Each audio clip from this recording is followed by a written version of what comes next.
Welcome. Today I'm talking about a narcissist. Who is a narcissist? I know many people have that question in mind because some people have been saying, I think I'm living with a narcissist. Maybe that person is not a narcissist. So a narcissist is an individual who has been medically or psychomedically diagnosed to have narcissistic personality disorder, whereby this individual has what we call grandiosity. Grandiosity is exaggerated or bulged sense of self-importance. They feel more important than how they really are. Also, they have an alarming need for admiration. And also, they lack empathy towards other people. Narcissists will make you feel less important, and they think and they believe they are more important than any other person, and they should be the center of admiration and attraction.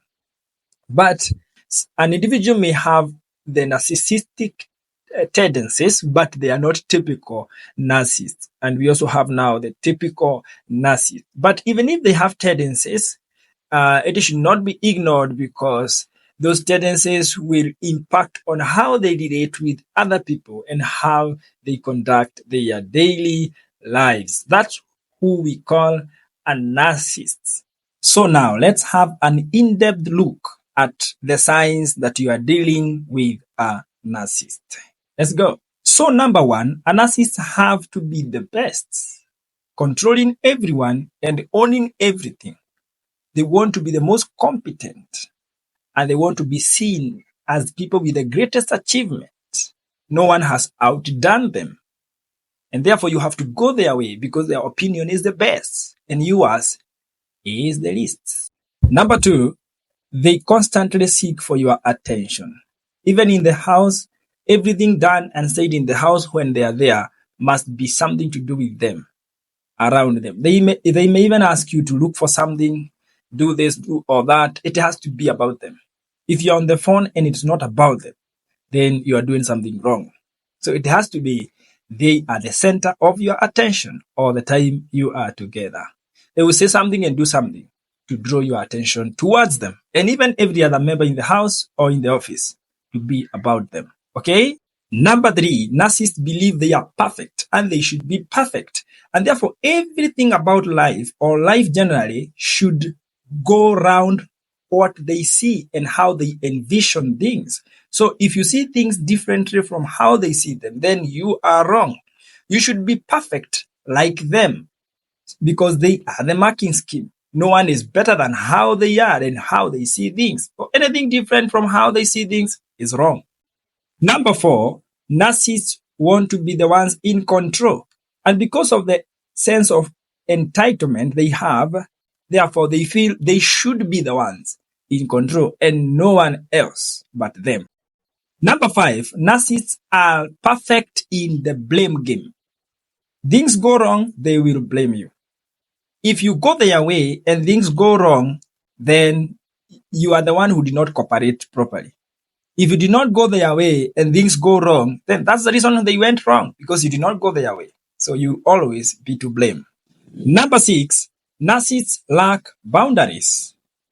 They don't know the boundary between their feelings and your feelings. And they think that everybody feels what they feel. So they don't know the difference.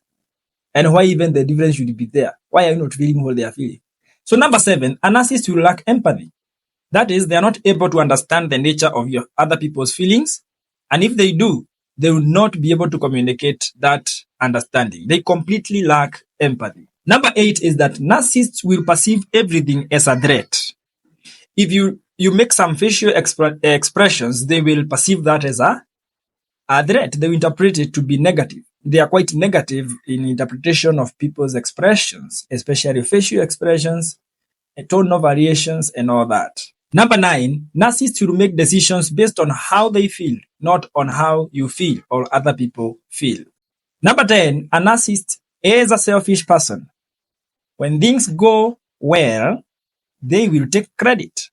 When things go wrong, they will blame you or others. Number 11, narcissists fear humiliation and rejection.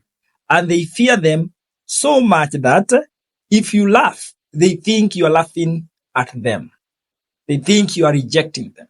So they don't trust people's intentions and feelings. Number 12, a narcissist will never ever be guilty. How can someone who is always right be guilty? No way, impossible. Number 13, narcissists will project their stress and anxiety onto their close loved ones.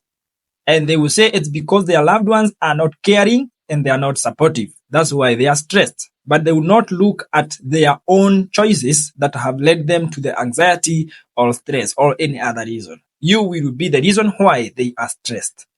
Number 14, narcissists will not sustain relationships, however good those relationships were in the beginning. Why? Because narcissists will not understand your feelings and not be empathetic. So relationships break. There are so many misunderstandings and conflicts that are arising time after time. The last one on my list is that a narcissist will not be a good team player or team member. They're not good in teamwork because they don't understand how someone else can have a different opinion from theirs.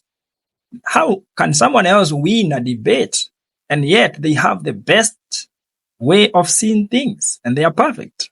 How do you challenge their opinion? How on earth? I'm Counselor Dego Steve GM. You can subscribe to my YouTube channel, and if you need counseling, see my number, the number of my secretary, running at the bottom of this video. Thank you very much.